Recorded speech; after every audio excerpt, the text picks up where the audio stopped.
So you might be wondering how a plate of rice and chicken and some vegetables can possibly be that expensive. But I need to tell you that that's actually cheap compared to the amount of profits that plate has brought in.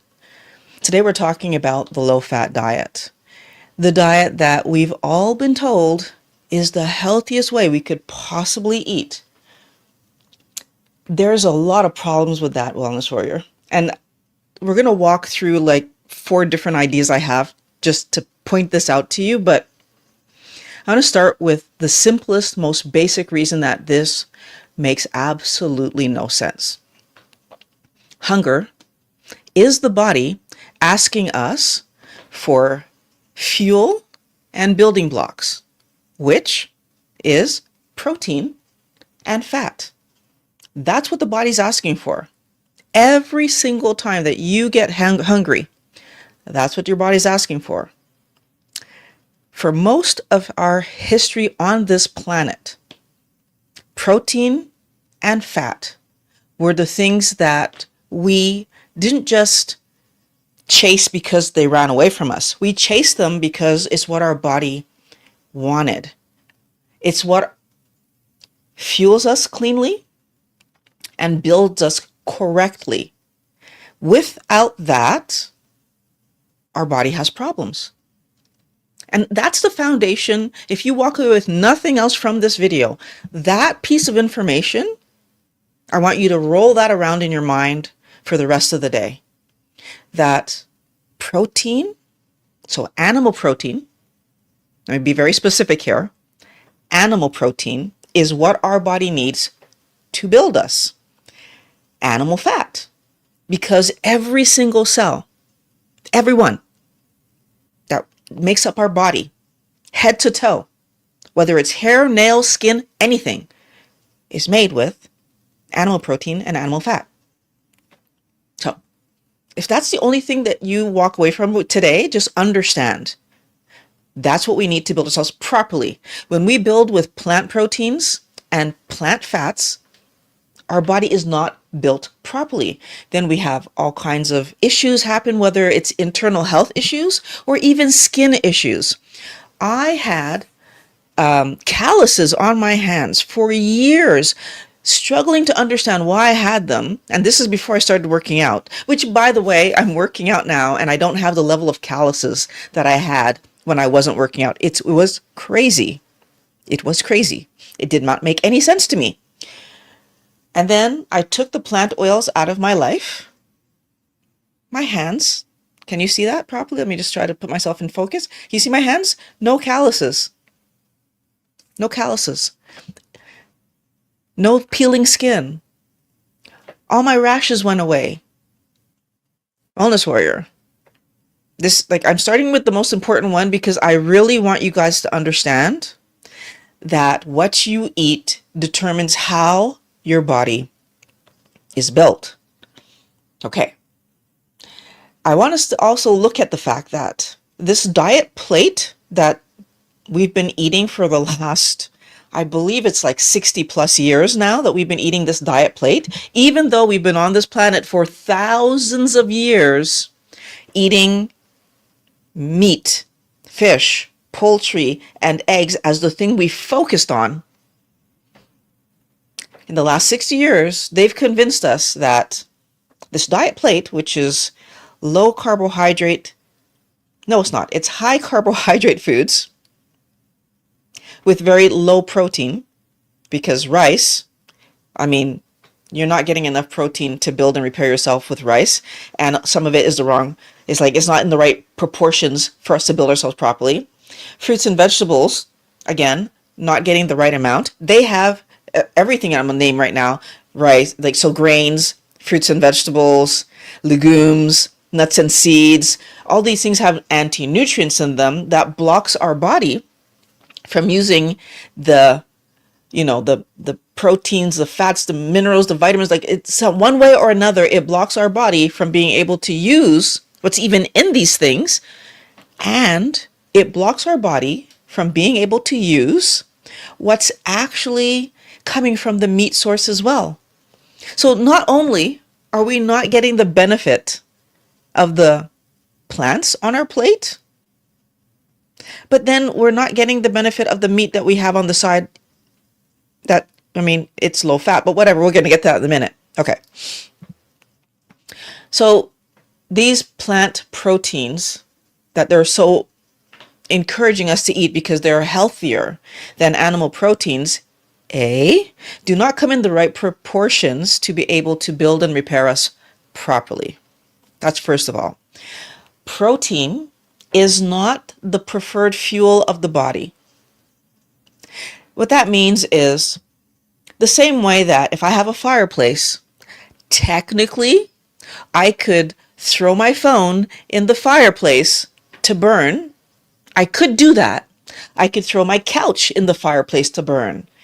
But it's not the preferred way that we would heat our home. We would put logs in the fireplace, right? Because that's what it's made to have, logs and pieces of wood. Our body's the same way. Our body has the preference to use carbohydrates and fat, but its main preference is fat, so ketones and lipids and all these other, it wants fat to, well, again, both carbohydrates and fat to fuel its body. When our body sends us out to get food, because our body can make carbohydrates, it's not sending us out to get carbohydrates. It's sending us out to get the thing that it cannot make, which is protein and fat. Our body cannot make enough protein and fat to sustain us forever, because if it could do that, we would never need to eat. Our body can make enough carbohydrates to sustain us forever, which is why we don't need to eat them. So the diet plate, the low-fat plate, this thing that we've been eating does not give us enough protein, and it does not give us enough fat. And it certainly doesn't give us the healthy proteins and healthy fats that our body is looking for, because it's looking for animal protein, animal fat. I hope I'm being clear. This has been like the most ridiculous thing that we were told is the healthiest thing we can do for ourselves, that has stuck with us for way too long for us still to be doing this to ourselves. And the problem is that when we eat this diet plate, which is supposed to help us, of course, to lose weight, that's why we're eating this. We eat the diet plate, but we're hungry, like ridiculously hungry. And then we look at this hunger, and because we've been told this is the healthiest way we could possibly eat, we think there's something wrong with us. We think that we're greedy maybe, or we something is wrong with my body, that my body is still asking me for food. And the problem is that it's not that there's something wrong with my body. It was something wrong with the food that I gave it, because rice and all the other grains, fruits and vegetables is food for some animals, and it's survival rations for humans. It's the thing we chew on while we're trying to catch our food. And somehow in the last 60 to 70 years, we've been convinced that it's the food. Your body is sending you out for more.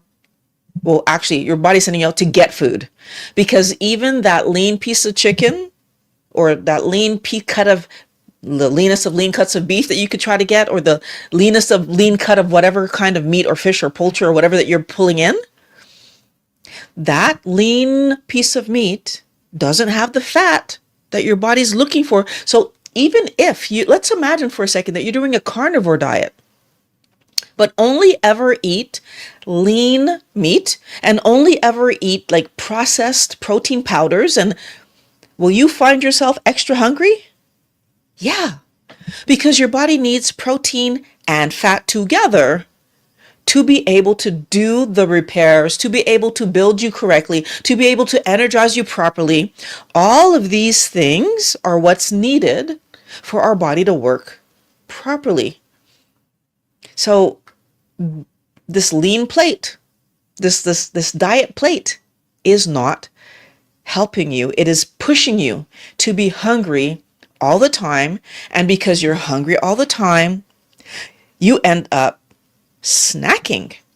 This isn't even just about your meals now, because you're going to eat the meal, which didn't have in it what you needed. Your body still needs to process that because you ate it, which means your body is putting it where? In fat storage, because that's what your body does with carbohydrates. If you're new here and you don't know that piece of information, yes, that's what your body does with carbohydrates. When we eat carbohydrates, since all carbohydrates are in excess, they get stored in muscle tissue and stored in fat tissue over the course of, like, if you eat them, that's what happens to them. They get used as energy, yes, because your body's going to do everything it can to minimize carbohydrates, excessive amounts of carbohydrates in the blood system, because excessive carbs in the blood system, dangerous. If that's new information for you, you need to understand that. And that's every person, all the time. Carbohydrates, unnecessary to eat. Okay. So we are forcing our body into a situation when we want to lose weight and eating this diet meal into storing fat, into building a poor quality body, although we might have been building a poor quality body before we started a low fat diet. If we're doing any standard American, standard Canadian, standard insert your country diet, you are probably eating a high fat, high carbohydrate diet. And because our body does not need carbohydrates and our body starts a insulin rise and cleanup and storage scenario when carbohydrates come in, the fat you eat also gets stored. Again, this is why our weight was rising. Now, I just said something really interesting. I said that carbohydrates is what causes, yes, our weight to rise. And yet we're told that we need to eat low fat to lose weight. Do we see the contradiction there? It doesn't make any sense. And now the new question is, why is that what we were told? And Wellness Warrior, this is where Harvard and the sugar industry come into the story.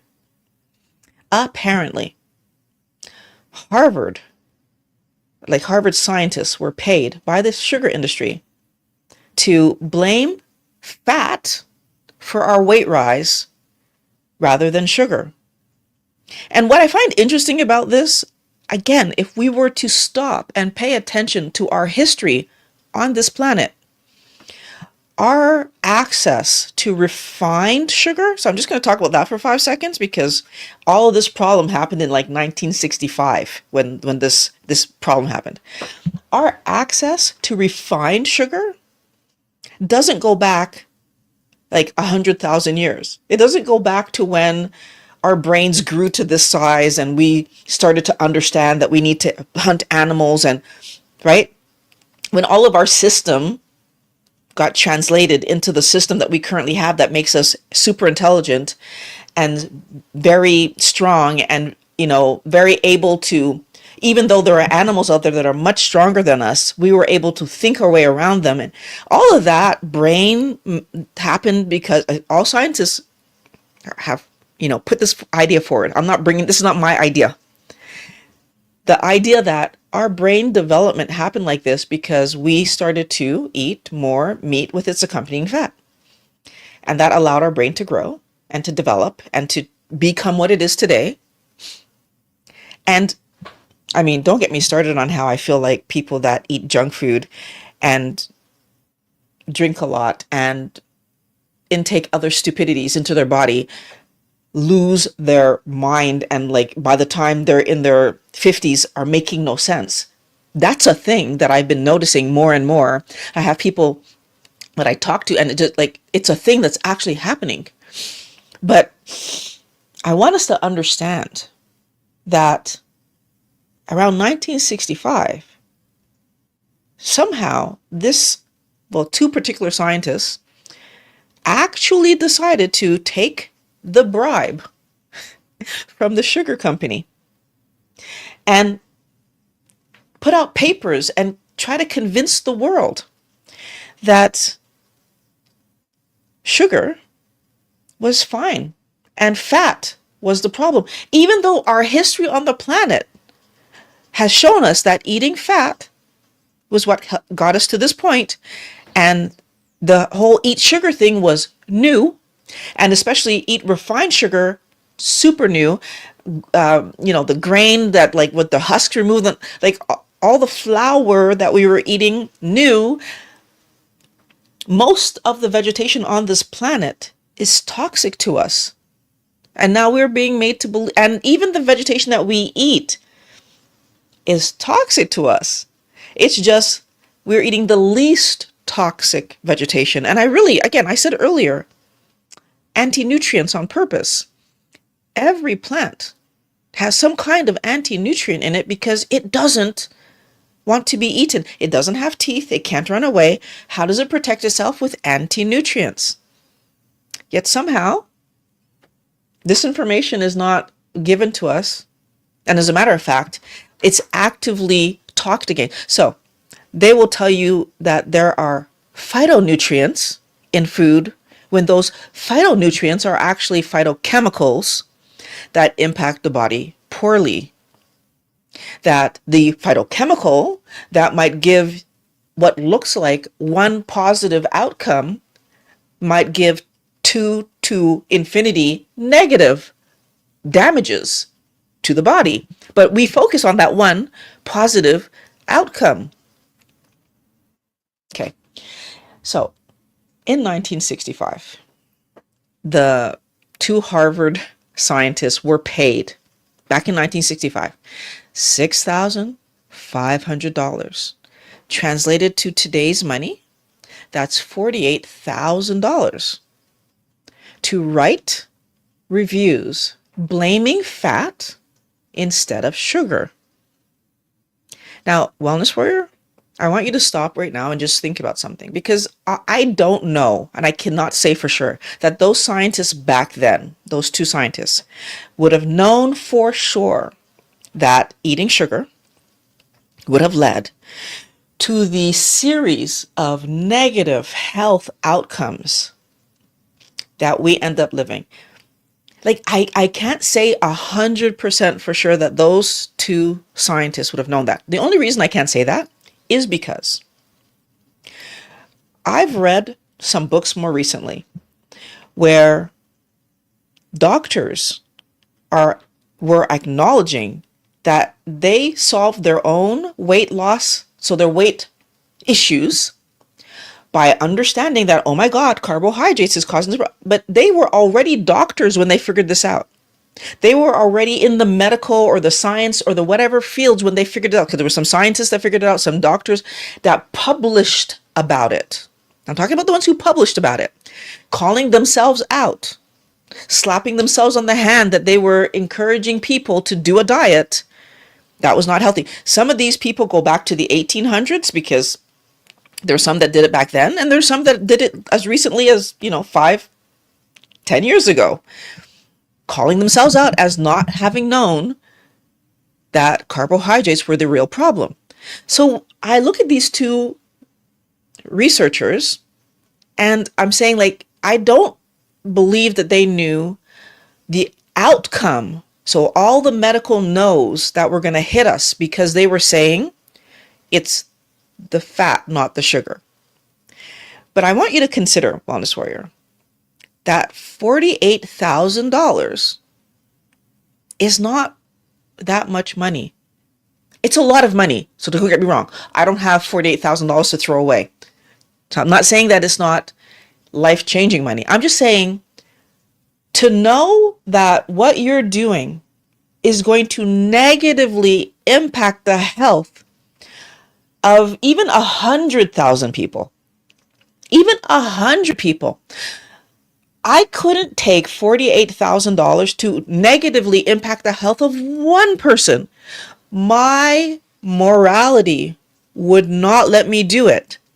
Although that's, like, for some people, a year's salary that we're talking about, $48,000. I couldn't do it. There's no way I'd be able to let myself do that. And could I use $48,000 today, right now? 1,000%. 1,000%, that would change my life, to have $48,000 in my hand right now. And I still would not be able to do it. And these researchers, they did this knowing at the minimum this would impact people's health. How? Maybe I'm going to give them the benefit of the doubt. They didn't know how. At the minimum, they knew it would make them fatter. Because that's what they were trying.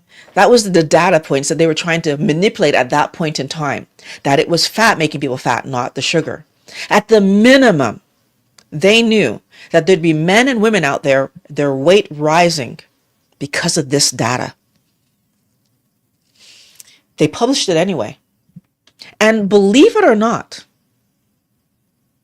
that information was published in the journal of, so the New England Journal of Medicine back in 1967.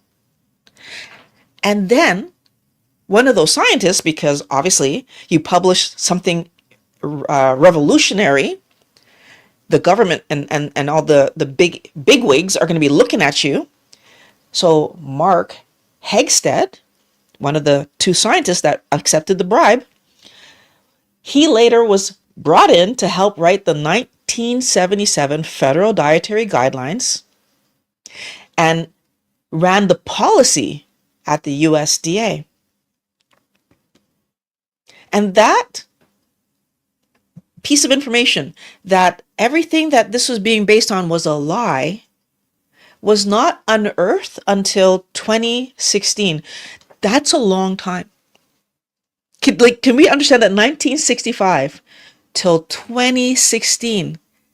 That's way too long. That's like 51 years. Did I get that math right? 51 years, right? And it only got figured out when the University of California, right, researchers found that information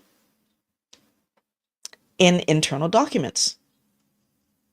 So now this is another thing that I want to point out, because this is where a lot of stuff just doesn't make sense. My understanding of how research works is that when we're going to research something, a lot of times we'll look back on what's already been shown and investigated and looked at it, right? And everything that gets published gets read and vetted to make sure that the information is good. I don't understand how these, not this, because there was multiple articles and researches, it wasn't just one thing, how these two men, I'm assuming the other one's a man, how these two people, but it probably was a man, were paid to do all this research, and it was published research, and they were manipulating the data, because the data was being manipulated, because that's not the reality of why we gain weight. And then that information was passed forward all the way to 1977 until today, well, until 2016, when it was brought to light. But understand something. The big headlines and the change to the food pyramid didn't happen in 2017 or 18 or 19. It happened in 2026 and 25, 26, right?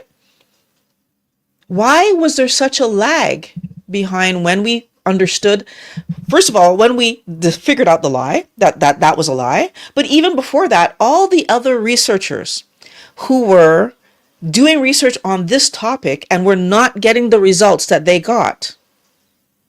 Why wasn't that brought forward? And do you know why it wasn't?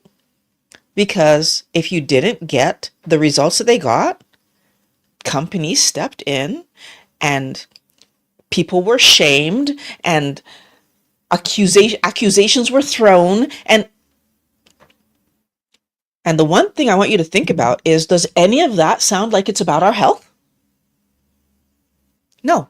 $48,000 to make sure that Violet doesn't like her 20s, 30s, and beginning of 40s. That's what that comes down to for Violet.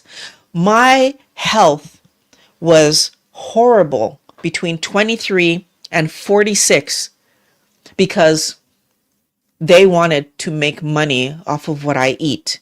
They wanted to make money off of my body not functioning properly because, one of the things that I've learned recently that's really frustrating to me is that all of these companies, so food companies and health companies and pharma companies and all that, they're all connected. that there's parent companies above everything. The same way that the people that make all the vegetation, so the fruits and vegetables and like the seed, sell the seeds for if you go up and up and up, there's one company that's like everything is under. So when we're saying, oh, but fruits and vegetables is not the same thing as processed foods, if the same company is making money whether you buy fruits and vegetables because fruits and vegetables can only be grown from the seeds that they've genetically modified to blah blah blah blah, then how are we saying that all of this stuff is not connected? Frustrating. But at the end of the day, what does this mean for us? It means that these companies wanted us to think that fat was the problem, because if we knew that sugar was a problem, maybe we'd stop buying and eating the sugary stupidness. Maybe we would understand that the convenience foods were not convenient, right? Maybe we'd go back to eating the way our parents ate. The problem is, today, in order for me to go back to eating the way that the people in my lineage were eating properly, I have to go back not to my parents and although my parents ate much better than I did, not to my grandparents, even though they ate way better than I did, not to my great grandparents, because hella better than, like, how far back do I need to go? Like maybe 4 generations back to get to where they were eating meat, fish, poultry, eggs. And if there was vegetation on the plate, it was like, yeah, maybe I eat it, maybe I don't. I'm only eating it if I don't have enough meat, fish, poultry, eggs. My dad's a chef. And I remember him telling me that when you go to an expensive restaurant, the biggest thing on the plate is the meat, fish, poultry, eggs, because that's the actual meal. And the other things are, side dishes. But somehow, in most homes, the rice, the salad, the vegetables have become the main dishes, and the meat, fish, poultry, eggs have become the side. And Wellness Warrior, I need to help you to understand right now that that is a huge mistake, because first of all, if you're trying to lose weight, fat and protein are what actually make you feel full. Yeah. So they told us to take the fat off our plate because that's what's making us fat, even though it's the carbohydrates that was making us fat. But then the flip side of that coin is the fat and the protein need to work together to trigger a hormone called cholecystokinin. And I'm just going to say CCK for moving forward because it's a hard word to say. CCK signals the brain through the vagus nerve, right? It signals the brain to slow down how fast the food leaves our stomach. So what does that mean? That means that when you're eating real food, so let's start with real food, meat, fish, poultry, eggs. When you eat that stuff and it hits your stomach, slow down, right? The signal goes and your body, slow down. We're eating. And it's going to process what's in your stomach so that it can move to your intestines and get processed some more. And in your intestines, I believe, is when GLP-1 will be released. So slow it down even more. Again, so there's lots of signals telling your body, slow down, right? So slow down some more. And all of this is going to make sure that whatever you've eaten has the time it needs to pass through your system, and your body's going to pull out the most it possibly can, all the nutrients that it can get out, the protein, the vitamins, minerals, the fat. It's going to pull it out so that it can build your body, repair your body, and energize your body cleanly. Meat, fish, poultry, eggs, that does that. But the thing is, when we eat grains, fruits and vegetables, nuts, seeds, legumes, that stuff, heaven forbid we're eating processed stupidity, that stuff, yeah, our body struggles because now cholecystokinin is not being triggered. And so the slowdown isn't happening. first of all. Why doesn't that happen? Well, the interesting thing is, I read this in a textbook years ago, and I wish I would have like kept it, but I didn't. But it was a biology textbook talking about how the intestines and the system, our internal system works, our gastric system works. And what it pointed out is that when we eat only carbohydrates, our system just allows it to pass right through. And in that textbook, it said it was because it was trying to protect us from completely breaking down and completely absorbing all of that carbohydrate, because we make all the carbohydrates that we need. So eating carbohydrate doesn't have any other purpose than to do what? To fatten us up. And why would we do that? Especially in this scenario where we don't have the need to try to fatten up to make it through winter. Okay, not going to get off topic. I'm going to stay on the topic. So there's another problem though, because cholecystokinin and GLP-1 as well, when we are eating food and we eat proper whole food, they slow down our stomach emptying. They slow down the process of food through our intestines, right? But if there's no fat available, the signal is much weaker.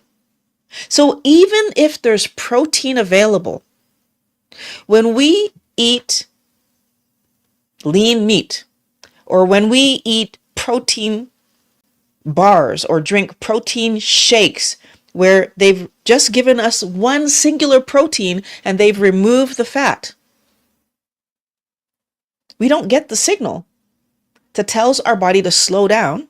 So even that protein that we should be absorbing and using to build and repair us, it's not getting absorbed as well. Part one. Part two, when we actually need the fat to do the work with the protein, like our body is built with protein and fat. So when the protein gets absorbed, like, so for example, when you do a protein shake, and some of it will of course get absorbed, right? But still the work that your body is trying to do needs fat. So now either your body's going to try to take fat from you, but it can't take fat out of fat store. So it's not taking fat from, right? So how would it do that? And this is where we don't understand that, because of the way our body works and what our body considers food, we're eating things in a way that blocks our body's processing. Okay. So what ends up happening then in reality is that food moves through you faster.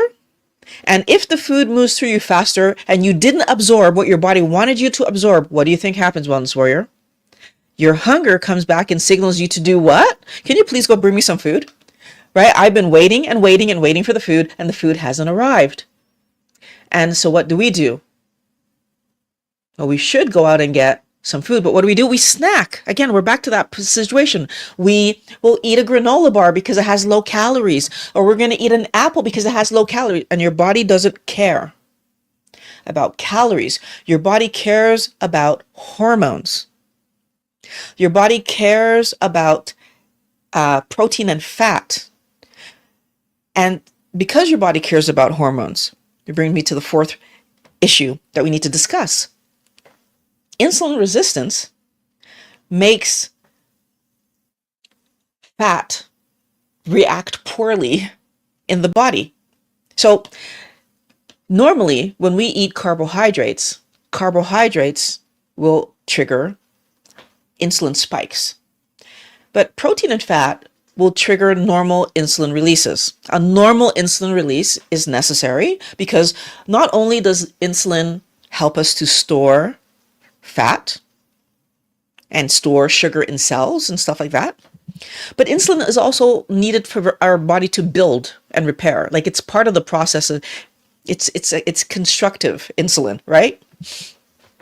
So when we end up eating so much carbohydrate that our cells become insulin resistant, many different kinds of cells become insulin resistant. And so even cells that normally would only respond to sugar, they become so insensitive that they start reacting to fat as well. And all of that's happening because of one really important piece of information I need you to understand about insulin resistance. Insulin resistance isn't a yes or a no. Insulin resistance isn't something that's on or off. It's a spectrum. It's a dial, right? Like you can turn it up or turn it down. Like it's a spectrum, right? And so what we don't realize is that over the last, our entire life, actually, I can't even say how many years. You know why I can't say how many years? Because depending on where you were born and what your parents did, so how long were you breastfed for versus when you started to have solid food, and when you started to have solid food, what was the solid food? So in the history that I understand of my family, we started our solid food somewhere between 6 months and a year. And in that 6 months to a year, the solid food was oatmeal, which is a plant, banana, which is a plant. And so we're just basically getting vegetables and eventually, yes, we got meat in there, but that wasn't one of the first things. It was oatmeal and banana were the first things. And eventually the meats started to be added because backwards. But this is what I even remember when I got the book, What to Expect When Expecting. That was the order of the foods that was said in that book too, I believe, if I'm remembering that correctly. And it doesn't make any sense. It's backwards. But I digress. So from the 6 months old until whenever you get diagnosed with insulin resistance, what is your body doing? It's becoming insulin resistant. Why? Because we never need to eat a carb. Our body makes all the carbs we need. Since that is universally true, we are all on a path to insulin resistance every single day, all the time, unless we take those carbohydrates out of our diet. So we're on this path. And because we're on this path, we struggle. Standard tests that they're looking for has a threshold number that they're looking for. And that threshold number is not going to be waved in your face until you pass the threshold. And by the way, just for you to understand, the threshold number doesn't even get you the label of insulin resistant because they're not specifically looking at insulin resistance to diagnose you with insulin resistance. Because as far as they're concerned, there's nothing to do about it. What are they waiting to diagnose you with, Wellness Warrior? Diabetes. Why? Oh, because they have medications for that. Yeah. You might get warned by your doctor that you're pre-diabetic, but does your doctor tell you, hey, cut down on the fruits and the vegetables and the rice and the legumes and the nuts and the seeds? No, because those apparently are the most healthy things, right? So we are not being warned and advised about the things that we should be warned and advised about. And after a lifetime of eating the way that we've been told to eat, if we were to actually double check, we would find out that nobody who is eating normally and nobody who's on a normal diet, that's a high carb, normal diet, is actually sitting at the zero end of this insulin resistant spectrum. We are all somewhere along the path, getting closer and closer and closer to diabetes or whatever other health issue, because insulin resistance leads to other health issues because all metabolic problems are spawning off of this insulin resistance thing that they don't want to, for some reason, they don't want us to understand. Well, not for some reason. I know the reason. We all know the reason. It's a financial reason, right? It's a money reason. And the further along we are on this insulin resistant path, the closer we are to our beta cells being dysfunctional and our insulin resistance being diagnosed eventually as some other major, real, huge, problematic health issue. And it's scary, Wellness Warrior, because it's all absolutely unnecessary. It's unnecessary because all we really need to do, so this is the what you do. All we really need to do is eat a plate of real food. Meat, fish, poultry, eggs. Why that? Because that's where you get the protein and fat, so animal protein and animal fat, without the carbohydrates. And yes, I know there's a small, minuscule amount of carbohydrates even in animal tissue. I know that. It does not do to us what eating plants does to us. And when we get that little bit of carbohydrate in the animal tissue that we eat, there is zero anti-nutrients coming along with it. Because animal protein and animal fat is what we're supposed to eat. And animals have teeth, and animals can run, and that's how they get you. They're not getting you, well, unless you eat some one of these poisonous animals, like I know there's some fish that have poisons in them, or some like obviously snakes have poison. If you eat the venom in the snakes, like, yes, that would be problematic. So I guess that would be an anti-nutrient technically, but that's not what I'm talking about. I'm talking about if you eat muscle meat, or if you eat, like fish. Is that still called muscle meat? I guess it's still called muscle meat. If you're eating muscle meat and skin and that kind of stuff, that's what I'm talking about. I don't think that any animal has it in their brain either. But like, I'm talking about eating the parts that we traditionally ate. So if we're talking about what foods should you be putting on your plate, we're talking about beef. We're talking about chicken. And we're not talking about the trimmed cuts. We're talking about the full fat cuts. Since I've become keto, I actually realize how much I detest the dry parts of pork. I've always hated chicken breasts. So like people that were, oh, chicken breast, I've always hated that. I ate it because I thought it was the healthy thing to do. But oh my goodness, now do I realize how much I cannot stand the dry parts of pork.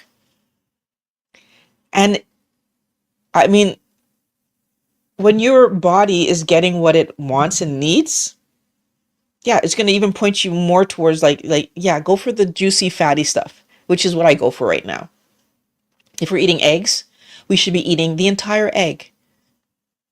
And honestly, this whole idea of fat-free dressing, two things I want to point out. Fat-free dressing isn't fat-free. When you look at fat-free dressing, and it's mostly canola oil, that's still not fat-free.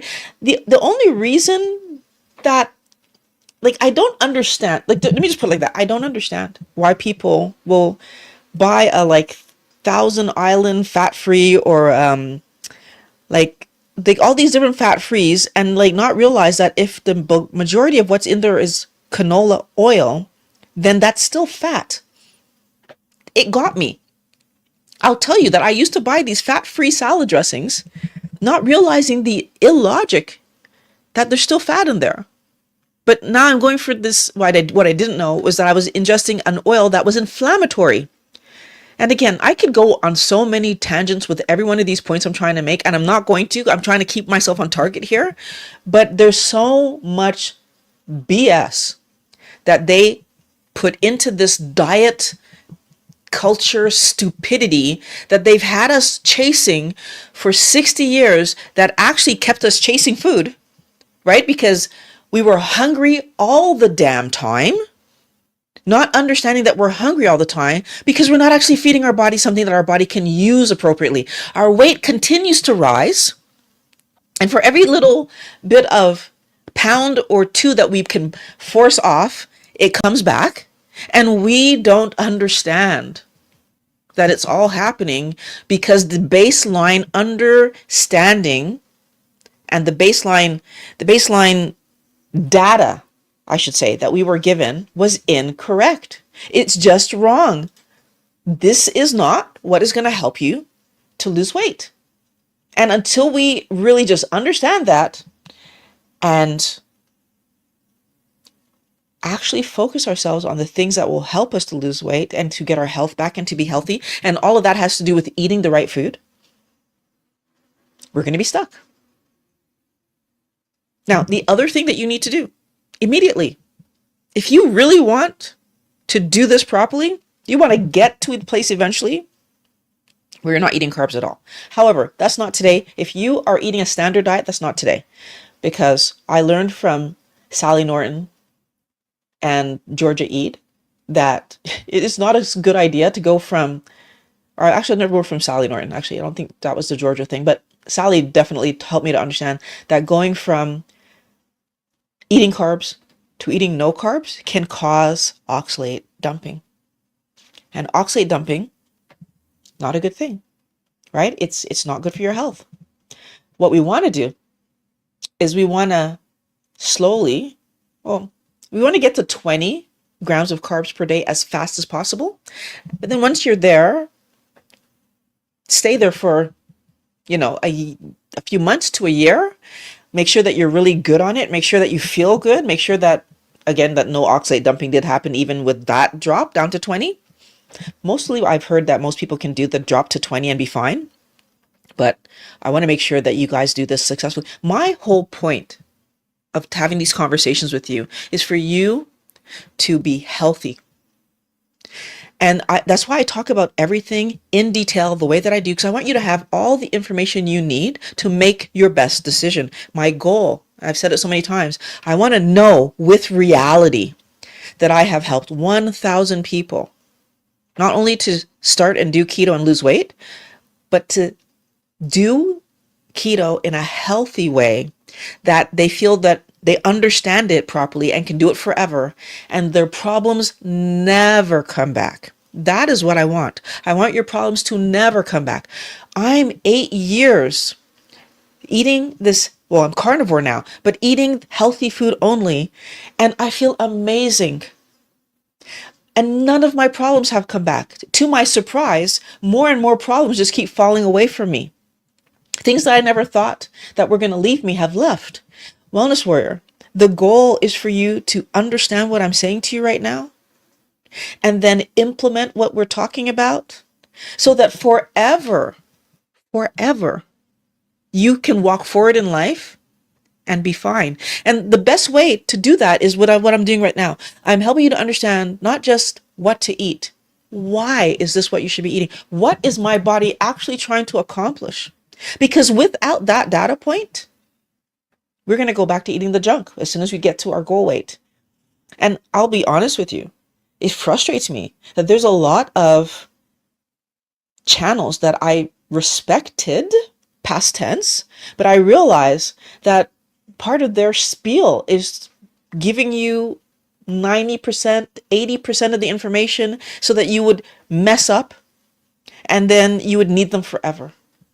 I don't want you to need me forever. I want you to get this. I want to have that list. And no, by the way, if my videos have helped you to get on track and stay on track, please let me know. I'll add your name to the list. But I want to know that I help people because, like I've said before, my aunt, my uncle, and my grandmother left early. They left early because why? Because of these stupid lies. I was on a path to leaving early. Because why? Because of these stupid lies.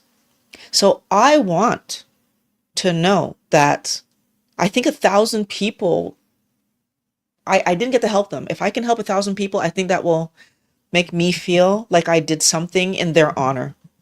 Make me feel like I did something I wish I would have learned this information sooner. And it doesn't mean that if I learned this information sooner, I would have told them about it, that they would have changed anything. I cannot guarantee that I know that because there are people in my family right now that I've spoken to and things are still going in the direction that they're going. But it bothers me that I didn't get the chance to say it to them.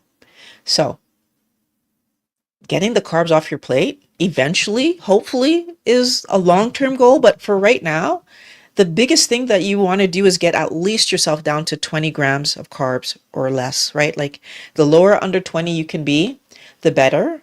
Stay there for a few months if you're new. Chill there, right? Relax. Let the weight loss happen. Feel amazing. Take your time. Whether it takes you 5 months like it took me, because 5 months is not long. I was surprised at how easy and sustainable it was. 5 months. But the thing is, I didn't rush myself. It was 5 months. Why? Because I was actually eating properly. That's it. That's all. I took the instructions that I got from Dr. Westman and I followed them. That's all I did. I followed them. And because I followed them, I got results in 5 months. Now, there are lots of people that follow the instructions and maybe it takes them a year. Depends on how much weight that you need to lose, right? I needed to lose 70 pounds at the time. I'm now 80 pounds down, but I need to lose 70 at the time. And it took me 5 months. Some people have 100 pounds to lose. Some people have 40 pounds to lose and it takes them a year. It doesn't matter. This is not about getting there as fast as you can. This is about getting there the way that works, that you can sustain forever, because once you use this way of eating to get there, you need to understand that this is what you eat from now on, which is another reason I don't encourage you to rush to carnivore either, because the tricky thing about this, and it's not tricky because it's a trick, it's just tricky because this is what we've lived our entire lives. Every time we've dieted and ended up losing some level of weight, what did we notice? As soon as we go back to eating the way we were eating before, the weight comes back on. And we all need to understand that that's just the truth. Our body wanted to be protein and fat. That's all we were eating. That was never our story for any of us. Well, most of us. I mean, I'm sure there must be a few of you that grew up in carnivore households from day one. That's potentially possible. Right? I know that I get views from around the world. So there might be some places in the world that actually are carnivore households. But I'm talking about the average Canadian American home. I'm talking about the average, westernized home. We did not grow up eating protein and fat only, even though that's what our body wanted. So now we're in a bit of a conundrum, right? Because when we do any kind of diet and go back to standard diet, our weight goes back up. But that makes sense because that's a horrible diet. But here's the thing.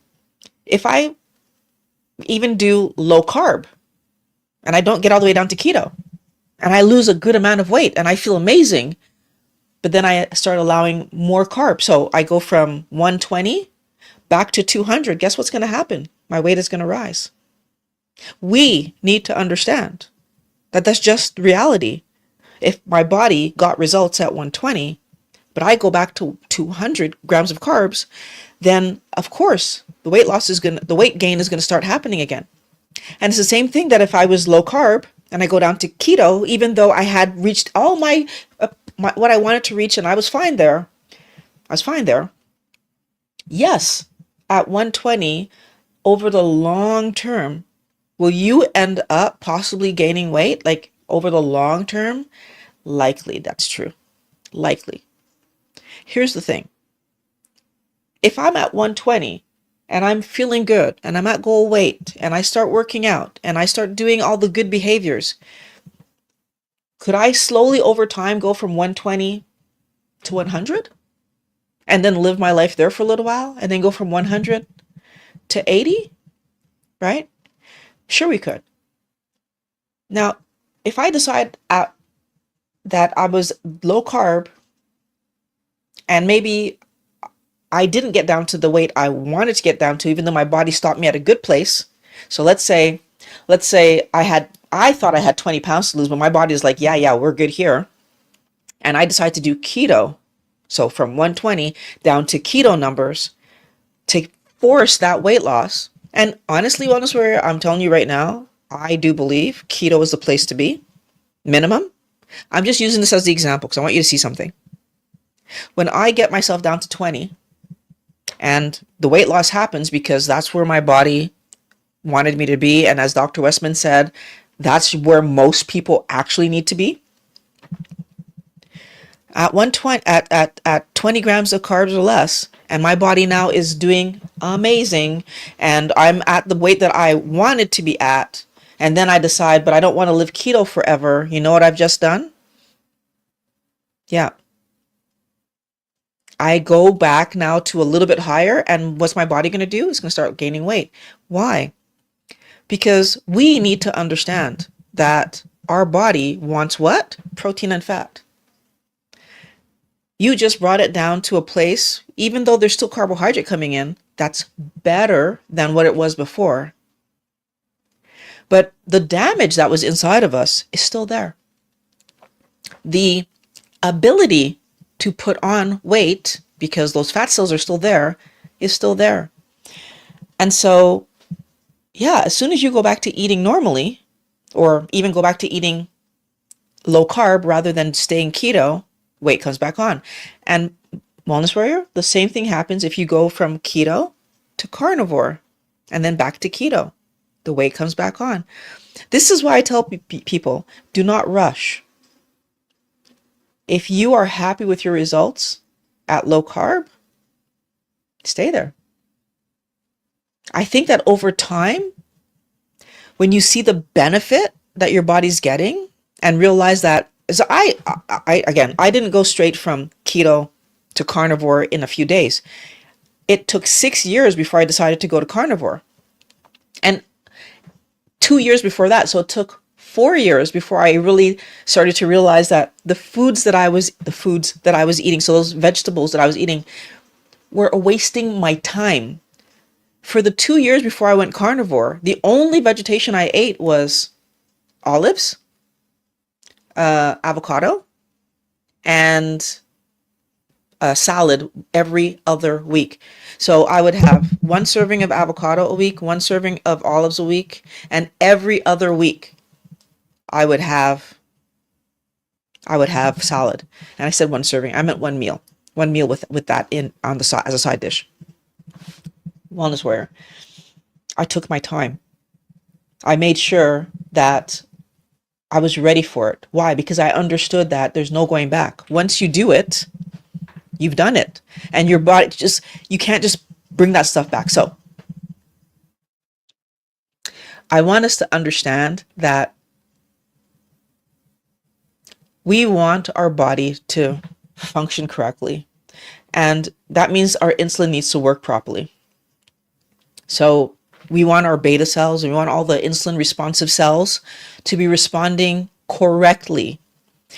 That means that they respond to normal protein and fat in a normal way, and that if carbohydrates get in for any reason, that they appropriately spike to clear that carbohydrate, of course, but that we're not excessively putting our body in that position where it's constantly spiking, because that's what leads to insulin resistance, right?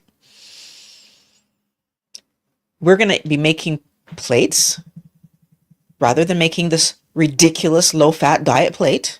I want you guys to make the plate that satiates you. So that's the plate that has the right amount of protein and fat. And I say the right amount because for your body, there is a right amount. Dr. Lehman talks about this. For every pound of lean body mass, he believes that women should have 1 gram of protein for every pound of lean body mass.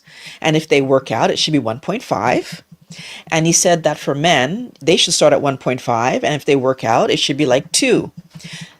That's much more protein than any of the government guidelines point us towards, Wellness Warrior.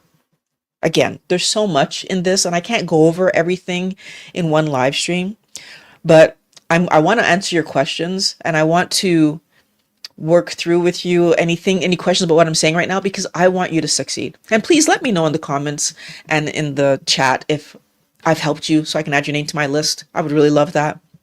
And I would also really appreciate if you subscribe and like the video, because that does help. Okay, like there's no getting away from it. It does help. Okay, so let's take a look at any comments, questions that you guys have. Change my camera here.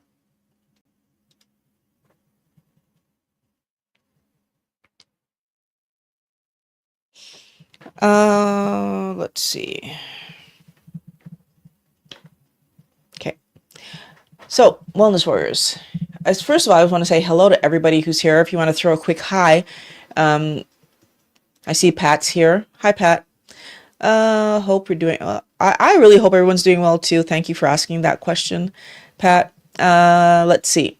Russell Nicholson's. Thank you. And I've helped you. I'm going to make sure that you're already on my list. I feel like I put your name.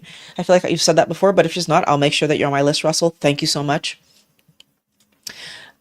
Just now backing up to the beginning. Okay.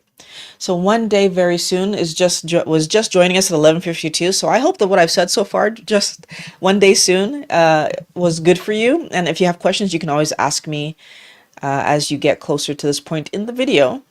I'm not sure when you actually put that in. Let's see. Keto Camille Music says appreciated. I don't know if I said your name right. So sorry if I mispronounced that, but I do appreciate you taking the time to say hello and letting me know that you appreciate the stream. If people have questions, like this really would be the great time to ask me any questions about what I talked about today, because I love answering your questions and just making sure that everything is clear. So Pat says, incredible to think these bribed studies influence eating habits of millions of people for 50 plus years, and it still does to an extent, okay? And yet they fake not connecting it to the obesity crisis. Yeah, like that statement, I think is the biggest part of why I'm so freaking annoyed, because most people will look at, I don't know, all the effort, energy, work that they put in, the exercise that they do. They'll look at all the careful, calorie counting calculations that they do, and feel like if they've done everything they possibly can do to make change, like to help their body change, to help their body get fit, and all of that, to find out that they were never actually even focused on the right thing. None of us were. I was not focused on the right thing. I was focused on avoiding. Okay, I was focused on avoiding junk food, so that was good. But I didn't understand that I actually need to eat fat. So let me talk to that a minute. Every time Pat and I go on vacation, it always amazes me how, like, just based on the fact that we're on vacation, and so we don't like to be tied to like a situation, right? So we're on vacation and we want to be able to have as much fun as possible. And so therefore, like, the food element is always like, we're trying to plan it in a way that it doesn't stop us from doing anything we want to do. That's what I'm trying to say. So this last vacation that we went on, we were just like, you know what? Because we took a vacation and we drove. And so it was a lot of driving. And I've never done a vacation like that before, so it was interesting to try it out. And actually, it went really well. So I'm actually surprised how well the driving portion. I didn't think I was going to be happy to be in the car that much, because as Pat will tell you, I'm not great in the car for long periods of time. But we did really well. So I'm, first of all, proud of myself that I was able to be in the car that long and that the driving was not the issue. And as a matter of fact, I don't think that there was an issue related to food or driving at all, because what did we do? We planned it. So how do we plan it? We just basically, Pat just decided to have what I normally have for lunch, and that's how we planned it. I have the same lunch every single day. Bacon. That's what I have for lunch every single day. There is zero variety in my lunches. If I'm hungry, I eat bacon. If I don't have bacon, which is very rare because since it's my main lunch, I usually have bacon. But if I don't have bacon, then I'll have like a sausages. But mostly I try to eat bacon because I like the fact that there's only bacon, right? And sausages, you're always dealing with what other extras might be inside of it. Wellness Warrior. We were driving around for a week, and every single lunch was sausage. And it was fine. And we had a great time. And we got to do all the things we wanted to do because why? Because we didn't have to go try to find a restaurant, blah, blah, blah, blah. Right? And it's just about making decisions about what's your goal. Our goal on vacation was not eating. Our goal on vacation was going and seeing a part of Canada that we had never seen, well, that I had never seen before. I think Pat had been there before. But I wanted to see a part of Canada, and he wanted to show me a part of Canada that we had never been to. And some of the things we did, he had never done either. So it was kind of cool for him too. I think he had only gone there when he was a kid.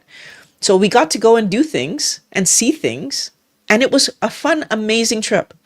So I definitely think that understanding how food impacts your body and then understanding what your body actually needs when it asks you for food are really the two things that we can do that are the difference between us getting healthy and us getting stuck. And I'm telling you that right now, that is the answer.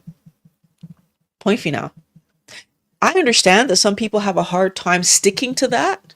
That's why I have my community. If you want to come join the community, we talk twice a month and we really go through like what it is to be like what you're struggling with, and I try to help you find solutions. But it's not to teach you how to do keto. Like every person that's trying to tell you that keto is complicated and hard to do is lying to you. It is not complicated. It's not hard to do.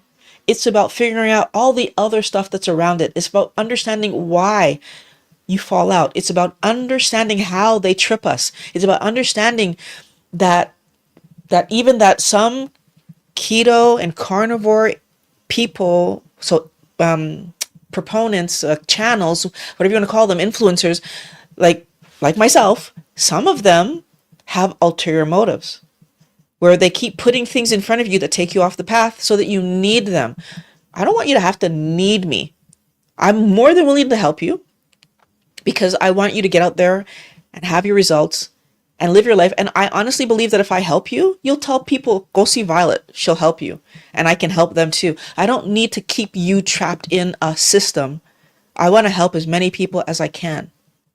So I hope that's making sense. This is part of the reason that I, rather than try to trap anybody in anything, I say, if you want to support the channel, there's links below because there are. There's ways for you to support. You can hype my videos, because apparently that's been helping people to get more views, and therefore if I get more views, YouTube gives me more revenue. You can become a channel supporter, whether it's joining YouTube memberships or going to my links, becoming a Patreon member or becoming a direct member, whatever. All of them work. They all help me in one way or another. Or if it's just sharing the video and commenting and liking and doing all the normal YouTube, everything helps. Everything helps. But I need you guys to understand that when you have these companies or when you have these people talking about keto and carnivore, but then telling you how hard it is, they're setting you up. It's not that keto or carnivore is hard. So let me be very clear on that, because it's not. Eat meat, fish, poultry, eggs, and salt. That's what carnivore is. Anything else that they layer on top of that, they're messing with you. Meat, fish, poultry, eggs, salt. That's what it is. Keto is that plus low glycemic vegetables. That's what it is. Anything else layered on top of that, they're messing with. It doesn't matter which low glycemic vegetable you like. Just find the one you like and eat it. Mindset, that's different. I will acknowledge that mindset is the thing that messes most people up. But that's what I'm good at. That's why that's what happens in my community. My goal is to help everybody get their mindset right so that you can do this forever. And it's not to be in the community forever. Like when your mindset is right, I'm going to be happy to see you move on, because I know that if anyone asks you how you do that, you're going to say, go see Violet. That's it. So Wellness Warrior, I hope that this video helped you. I really want you guys to succeed. So again, anybody else who might be listening right now who knows that I helped them, if you want to add your name into the chat so that I can go grab it, or you can give it to me in the comments below if the video's over by the time you get here. I will love to add you to my list. I want you to enjoy your rest of your day, and I will be back next Monday with another video to help you get the results that you want to get, because this is all about helping you. So have a great day. I'll talk to you very soon. Today's video is brought to you by my keto consultations. You know how to do keto, but you're having trouble just sticking with it? Book a consultation with me and we're going to get you back on track. The link is in the description.